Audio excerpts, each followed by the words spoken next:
many of your wonderful district officers. I was not a district officer, but I was just a chapter officer. I was involved in many other different ways and had helped out little pieces throughout the years. And so this main lecture or workshop is Leadership Without a Title.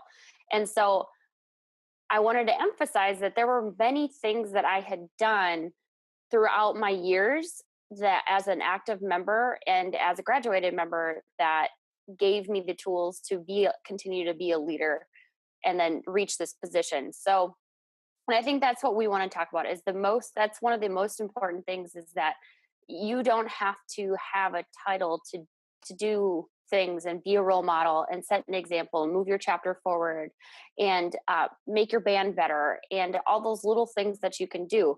So I think that's why part of our unique stories is that I didn't necessarily have a big title, but it ultimately led to me wanting to do something. And when I was VPSA, I never really saw myself as a huge, big, having myself I'm on the national council, but I was just like, I'm a leader just like everybody else. I've been in your shoes.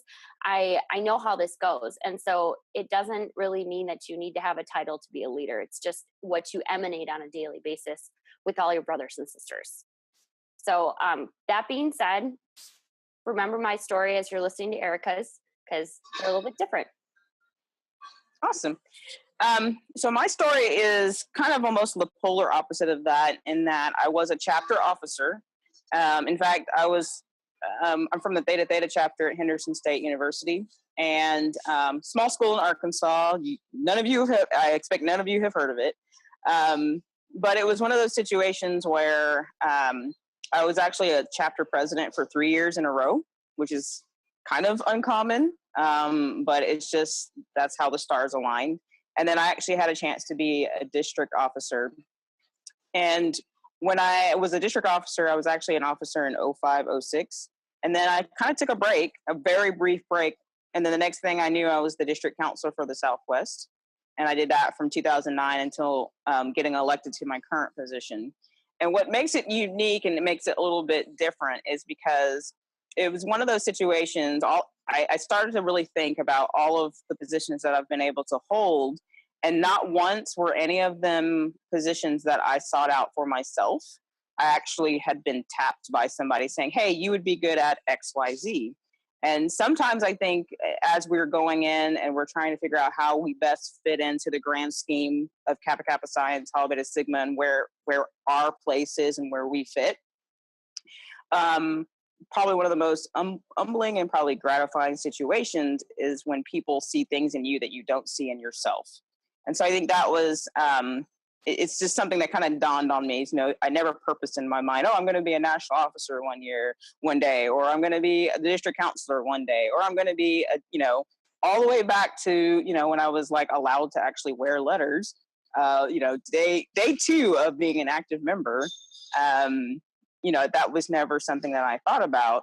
And what really kind of hit a kind of a nerve with me in a good way, is that I don't think I would have been able to accomplish all of the things that I've accomplished without having those people who were backing me up, trying to help me out. And to me, I feel like their role was way more important because they looked at the grand scheme of the success of the organization, whether it be on the chapter level or on the district level, like what our successful end game was supposed to be. And so, it's a lot of moving parts, as I'm sure a lot of your chapters, it's very intricate what we do in terms of service for our organizations. And so you don't have to be any of these things. I mean, currently, let's look at the district or the national council. Adrian, who's our VPSP, was never a district officer. Now she's been a counselor and a national officer. And so it's just those things that kind of you keep in perspective that you have to take a step. And sometimes the people backing you up are the most important part of the process. Yeah. Mm-hmm. So kind of going off of what Erica said is that we wanted to talk about different ways that we could empower you to make a difference within your chapters. And if, whether it's being influencing change or just supporting your chapters, there's some easy things that you can do regardless of if you're a chapter officer or not. And some of these might be really trivial, but I think the point we want to hit home is that sometimes the smallest things can make the biggest difference. And it's so true. And it's, with, if everybody is supporting in little ways, it's going to bring your chapter to be a really strong entity and a really strong group, because everybody's contributing and everybody is in little ways, not trying to make big strides. Real quick, I want to do a gauge of the room, because you didn't think you were just going to sit there and listen all day, did you? Okay. So if you are currently a chapter officer, please stand. Currently a chapter officer. Okay. Cool. Okay. Sit down. So that means that the rest, well, actually, before I go there, how many of you, not necessarily an officer, but maybe you chair a committee? So committee chairs. Ah, look at you. Right on. I know some of you probably are standing twice because you were a chapter officer, that if your chapter is structured that way, then your officer is the chair of that committee. Okay, so that means that how many of you are not chapter officers currently? Like, you have no role, you're not a chapter chair, and like that. Please stand. So notice that is a greater number, obviously. Okay, awesome, cool. Have a seat. So the reason why I wanted to do that is because I wanted to kind of illustrate to you guys the ratio of leaders versus active members who are just active members, or conditional if that's where you currently are. Okay, I just wanted to do that. I didn't want to cut you off. Kelly, go ahead. It's cool. I probably should have done that before, because that's actually a really good point, in that I think it's worth pointing out that you guys all traveled to sunny LA, right? I think it's LA. And not all of you are in some sort of officer capacity, but you're leaders. Like, it's obvious that you guys are leaders because you are here and you're ready to learn and you want to make your chapter better. So first, that's the whole thing, that, like, first of all, is that you're doing it already. You're being the leader. You're sitting there and absorbing all this information, and you have the drive to move forward and learn these new things. So once you're learning all these fabulous new things, what you and your chapter members can do is just support each other. And as Erika said, that's sort of the most important thing. And I can echo what Erika said, that there are people that pushed me to do more things than I would have thought I could do. Or there were times where I doubted myself, and they were like, "What are you kidding? You're so ready for these reasons," and would list them out. So if there's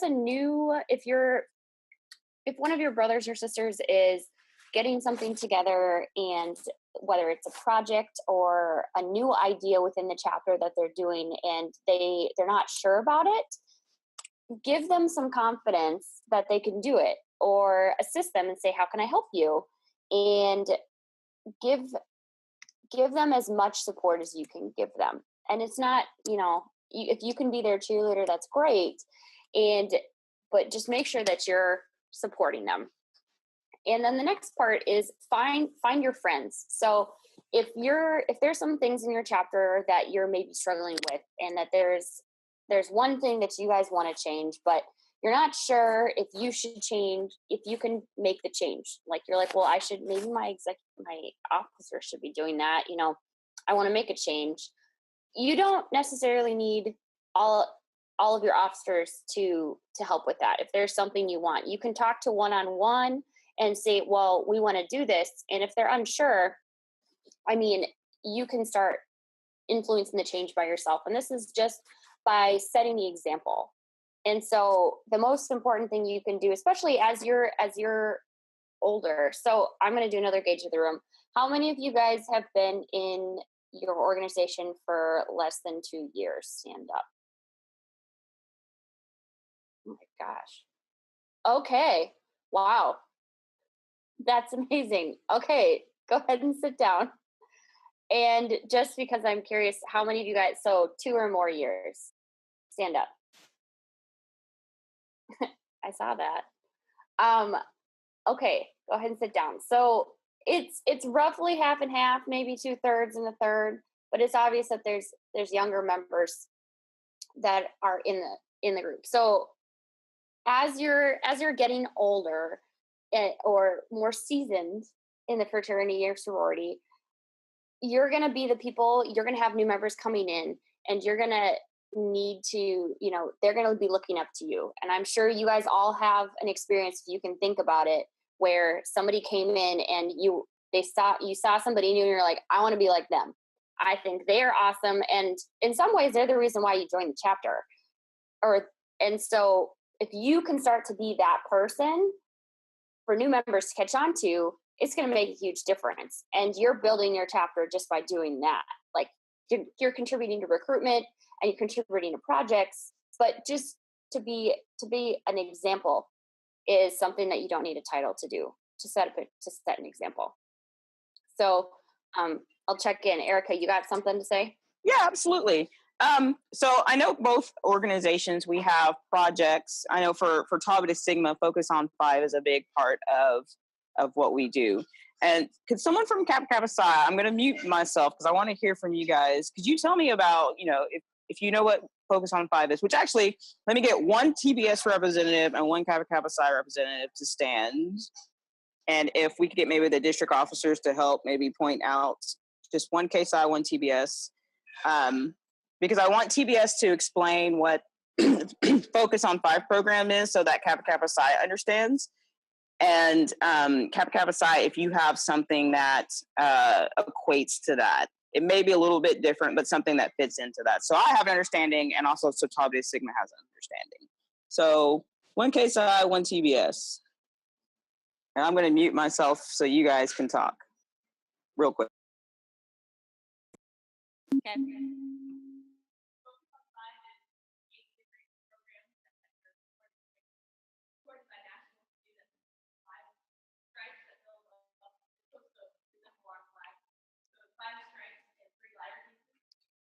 One of which is a program that is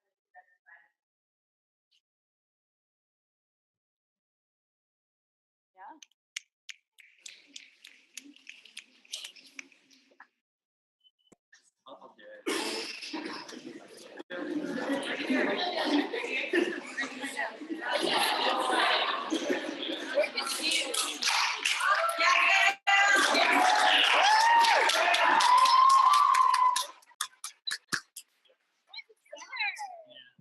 I'm not going to use the mic since I'm so close to the computer, but based on what I just heard and some of the things I know about Tau Beta Sigma, Kappa Kappa Psi has our 5 purposes, which sort of direct our actions and what we do within the fraternity. And not just that, but also the 5 purposes have a lot to say about how we treat each other and how we think about the fraternity and how we serve our bands. But yeah.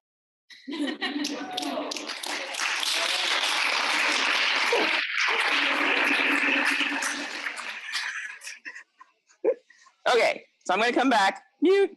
Awesome.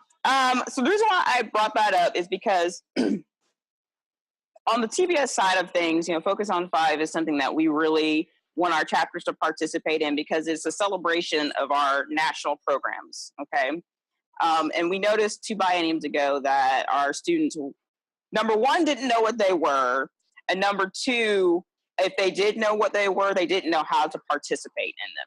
And so one thing that this program has also provided is provided an outlet for maybe those people who don't have an office but still want to contribute to the chapter in a significant way. So it's important. I feel like projects like that are things that either organization gives you to participate in. That is a great way to use those individuals that maybe they're like, I don't feel comfortable being an officer, or I just don't have the time to be an officer, but I do have time to contribute in this way. And that's where it comes down to filling in the cracks. I'm sure all of you can think of one moment where something y'all are performing at a high level, and it's the little things that get missed. And sometimes having those members without a title, those little cracks can get filled in.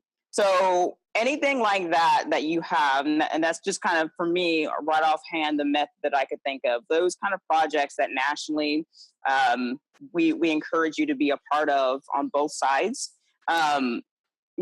Figure out ways to get those who could, in turn, I mean, again, I know this whole spill is about those who don't have titles, but you never know. It could end up being a situation where if they do so well at that could be something where you look and go, that person would be a really good VPM because they did such a good job, on the Focus on 5 or on, I think you guys have the month of musicianship. Like, how did we, Kappa Kappa Psi, how did we celebrate that? So I think that's important to kind of find those little moments where you can really use people's gifts. That's a big thing you'll find with me, and talents.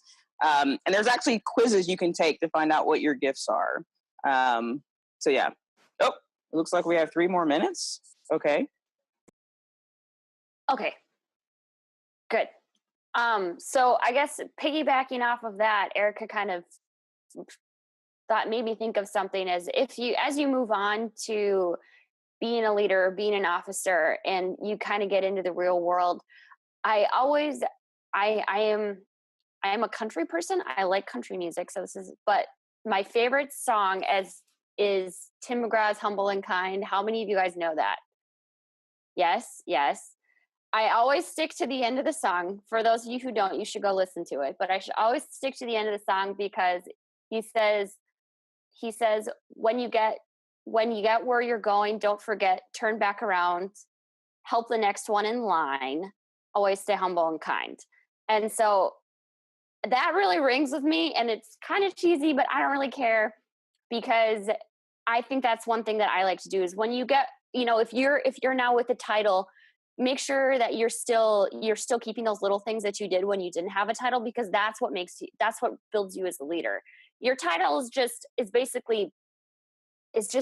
words, and it's words of what you do and a job of what you do, but you are the person that is that leader. And if you get it, without a title, you're still a leader. So that's, I guess, my one little thing is that as you progress, don't forget to keep where you're going and help the next one in line. So you're going to go listen to that song now. It'll happen.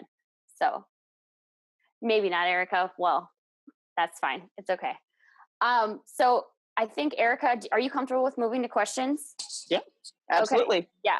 Have at us. We want to answer all of them. Mute. I'm going to go ahead and mute me. Me too. All right. We have our first question. Hello. I'm Lauren, and I'm from the Alpha Chi chapter at NAU. And nice to meet you. My question is, so we were talking about a lot of being a leader without a role. So how do you go from a person who has always had a role in the chapters to somebody now who is stepping down, not necessarily taking that initiative and having roles? And so how do you kind of go through that transition?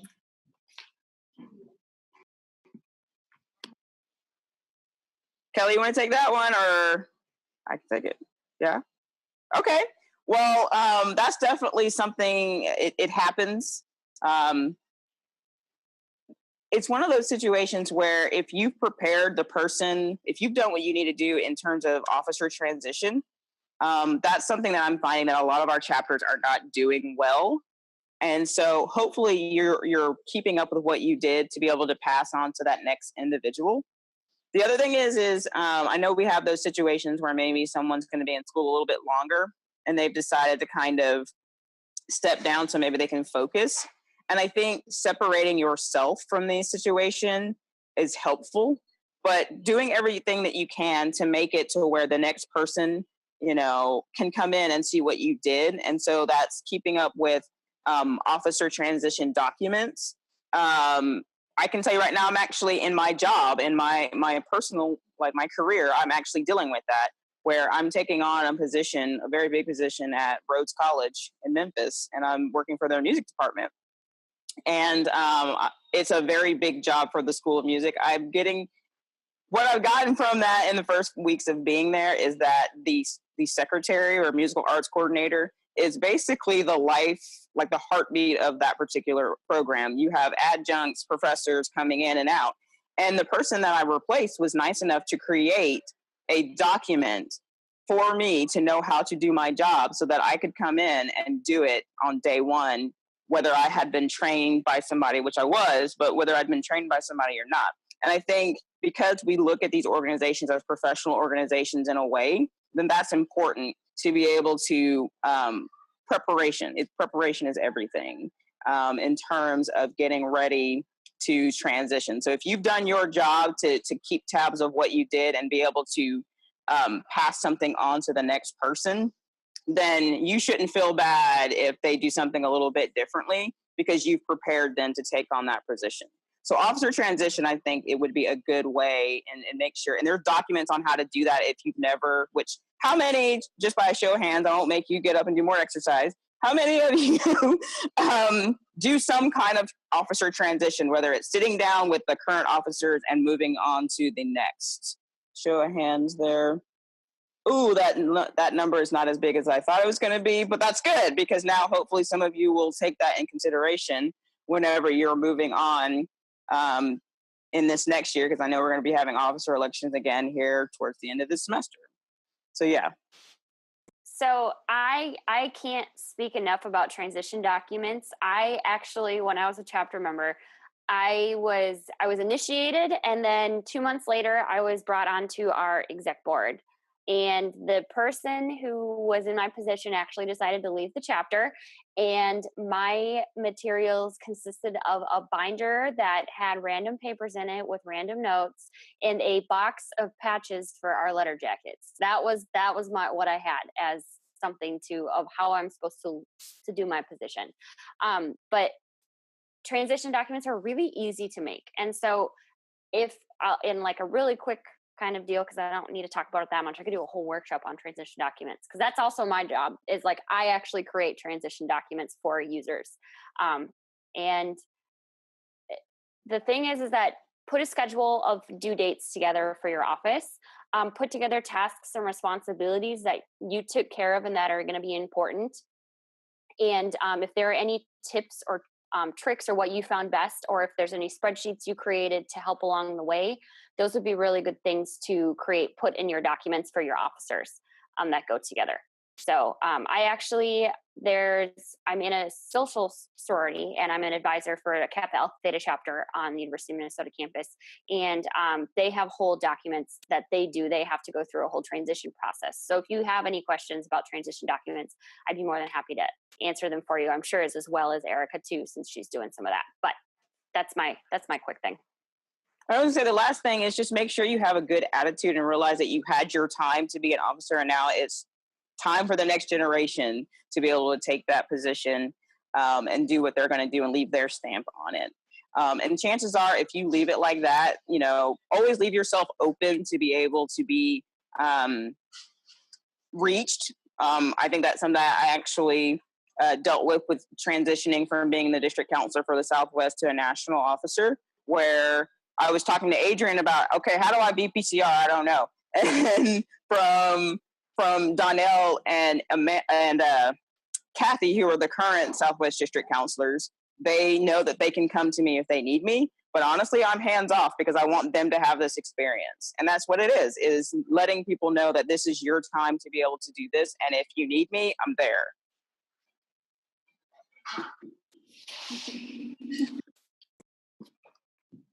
Good.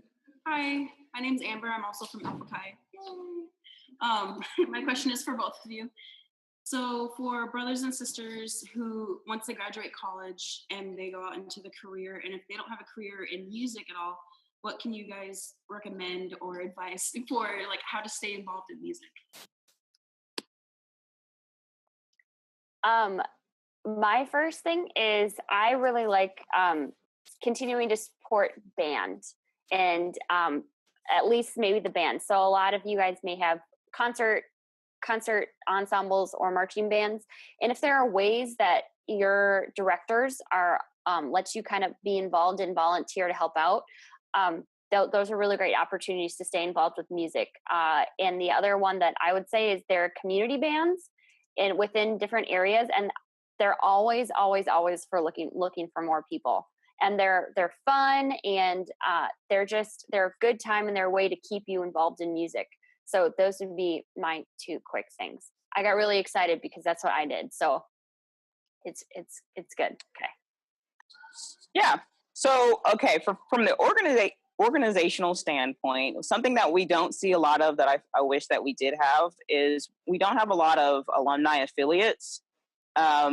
We have the district ones, and I know Western District, you guys have a really somewhat strong Western District Alumni Association, but chapter ones exist as well. So that might be something worth looking into, and you would want to get with your respective organizations to see what all of those requirements would be to be considered an affiliate of the Kappa Kappa Psi Alumni Association or the Tau Beta Sigma Alumni Association. In terms of like musicality, it's great if you can find an ensemble to play with, but if you can't, build it, make your own. And prime example is I'm in a band right now. We're called the Big Damn Horns. And we actually, our thing is that all of us went to the same university. We're based in Little Rock, Arkansas. I live in Memphis, so I make a 2-hour commute. But, you know, it started out as a group of friends who just liked to make music together. We were all in the show band of Arkansas, which is our marching band at Henderson. And there's a span of probably about, the youngest guy is currently a member, like he's currently in school. The oldest guy is graduated, I think, in like 97, 98. So there's like a really nice history of band students, and we were all under the same band directors and things like that. And so figure out, you know, if you can't find an ensemble that fits you, it's getting sunny here in Florida, by the way. You know, build yourself an organization in terms of musicality. So find a group of friends that you like playing and making music with. It's probably one of the most gratifying things that I've had a chance to do. The other thing is again, I can't go to concerts, you know, go support the music that's in your community. Me personally, like right now, like this new job, I think is going to kind of continue to help with that, because now I'm working in a school of music, and we have at Rhodes, we have a lot of community-based music ensembles that the university sponsors. And so we're going to be able to, I'm excited about this chance to be able to continue to see a lot of great concerts, do a lot of great things. So yeah, I mean, find the music that's happening in your community and be a part of it. You're good. Hey, so my name is Oscar. I am from the MUFI chapter of Rhodes College. I kind of have like a two-part question. First one's relatively short. Second one's about leadership. What instrument do you guys play? We didn't hear the question. Got it. Okay. I'm actually a percussionist. And my current thing is I'm the drummer in my band. So yeah, so I'm a percussionist. I was in the color guard in marching band, and I was a clarinet player in ensembles. Yes. Okay. So I also had like another question regarding like leadership training and character development. I was kind of wondering, like, how do you experience, like, it might sound negative, but how do you experience like failure? Like, how do you experience failure, and how do you overcome that? Like, do you think that's an important aspect to actually like something that you should experience and you should like see once in a while to know how to overcome it? Or is it something that like is relatively you should avoid? Like, what's your opinion on that?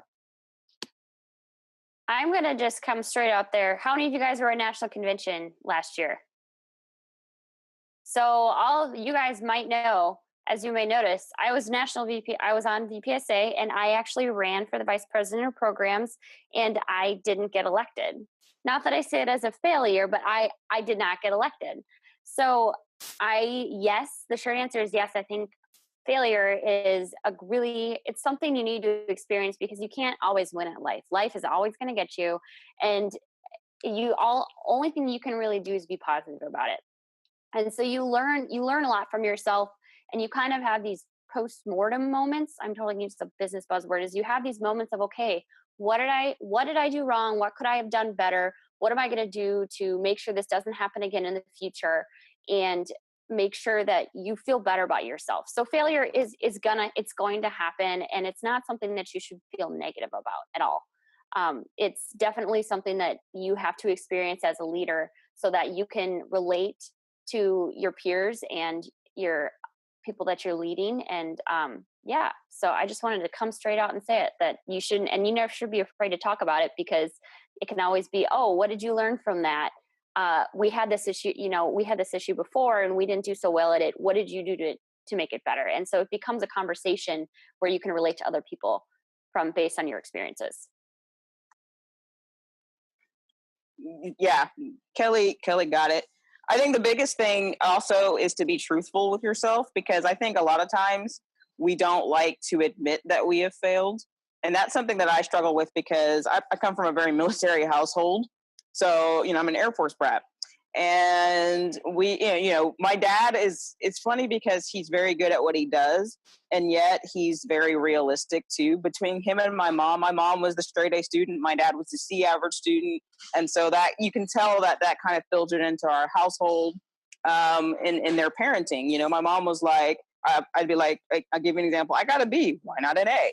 And whereas my dad would be like, you passed? Yes, And so, but being honest with yourself when you have failed, and like we've said before, kind of figuring out what went wrong and how to fix it for next time. And that can filter into your leadership. A big thing is in your projects that you do in your chapter. You should have like a post-mortem, evaluation. We use the word evaluation, yes, of your projects, and figure out, well, what went really well? Did we achieve our initial goal? That's the first thing. Why didn't we, if we didn't? And what can we do? Or do we even want to do this again? That's a big, important thing. Don't do something just because it's a tradition or because you have to. Tradition, that word, we throw it around a lot. It is not my favorite word in terms of our organizations in that respect. And so, yeah, just you're going to win some, you're going to lose some. And I know that's a really cliche way of looking at it, but anyone who functions at a high level is going to fail every once in a while. Someone who doesn't, they're not going to fail because they're not doing anything. Does that make sense? Yeah? Okay, cool. So we have another question. It is, what advice do you have for someone who has always wanted to serve at the chapter or district level and has a passion for the chapter or district, but may not necessarily have the on-paper qualifications for the role that they are most passionate about? Kelly, you want to take that one? You look like you had something you were going to say. I can go ahead. I think there's two sides to it. And the idea is that if you believe that you could do the position and you think that while you may not have the qualities to possess it, you'll want to make sure that you focus on what you can do that makes up for the fact that you don't have the on-paper qualities. And so that, what does the office require, and what kind of skills can you bring to that office that would make you successful?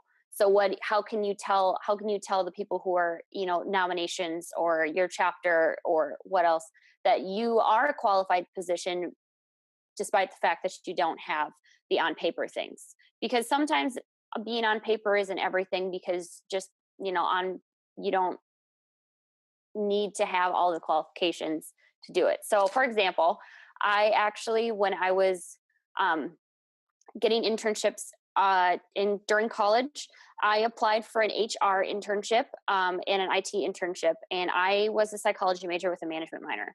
And I ended up getting picked up for an IT internship, which some people are like, you were a psychology major and now you work in IT. Like, it's a little weird. But what I had was that I actually used a lot of my fraternal resume, to be honest, about the skills that I had that would make me a good IT business analyst. I'm detail oriented. I can stay on task. I know how to run a meeting. I have great communication skills and that kind of stuff. So you just have to kind of guide people a different way to get them to understand that you are going to be successful in the position. so it's really important to kind of know the job inside and out.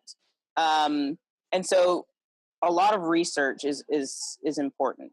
So for example, if you're interested in being like the VPM, or you're interested in being, I know you guys on the Kappa Kappa Psi side, you have co-mals, some of you, knowing what the job entails, and then looking at your outside the Kappa Kappa Psi and Tau Beta Sigma bubbles and figuring out what you've done beyond the band program that has helped, that would help you in this particular position. It all runs together. It's all one within itself. I can tell right now in my career, I have actually gotten the last 2 jobs because of my membership in Tau Beta Sigma. Actually 3 jobs, because I started this one having just taken another job. So I left one after 4 months and took this one. And sometimes it's just, that's knowing that. That's really important to know if you need to make a move and when to make that move. And your gut will tell you those things. So yeah, my association with Tau Beta Sigma and Kappa Kappa Psi has helped me get the last 3 jobs, because I could attribute these things that I did for free and say, hey, I'd like to get paid to be a district counselor, but I don't get paid for that. So how about I go work for Girl Scouts? And I did that. Or currently, I take a lot of minutes for the National Council. I'm in charge of all of our social media. I deal with our videos and things like that, our public relations, putting out information. That's essentially what I do now as a musical arts coordinator over at Rhodes. So it's knowing the job and what it entails, and how, even if you don't on paper have those Tau Beta Sigma or Kappa Kappa Psi, like you've only been to one district convention, which I know in the Western District that might actually be a possibility that you may go every year. You may go, because you guys are so spread out. So you may go every year, and be gung-ho, and then there may be some years that you don't go. But so maybe if you haven't been able to participate in the district as much, but you're seeing things in the district that you feel like your outside expertise could really help, then absolutely, include those when you're pitching yourself to someone who, essentially you want their vote. Yeah.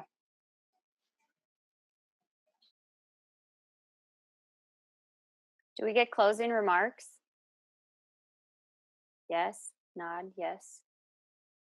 Okay, I'm going to give closing remarks as I see Lance and Charlene walking up. So we want to thank you guys for being here with us. And I don't know, do you want to do it? 1, 2, 3. Thank you. I do. Okay. Can I say one more thing? So I just was going to say that, oh my gosh, you wonderful people. That thank you for letting us come and do this. If you guys have any questions and whatnot, you can go ahead and email us. I think Lance or Megan or all the above can give out our emails. We love answering questions, and we want to help you. But wave or raise your hand or do something. Oh, that is beautiful. If you learned something new today. Yes. Okay, Erika, I think we accomplished what we came here to do. So with that being said, I'm going to leave you with a beautiful view from Florida. My view is just white. So yes, please come to National Convention. This is my plug for that. This is my view right now. This is the convention hotel. And this is only one half of it. I'm inside but outside at the same time. No. So there you go. Thank you for allowing me to do this. I'm so sorry I didn't get a chance to come to Western District Convention this year. I was looking forward to it, and unfortunately I have to go to Midwest. So, but I will get there. You guys are my Xanadu. I'm going to get there. I'm excited. So yeah.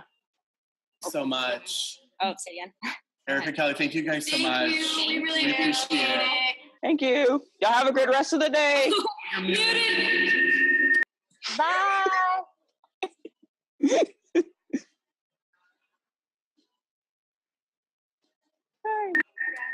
Bye.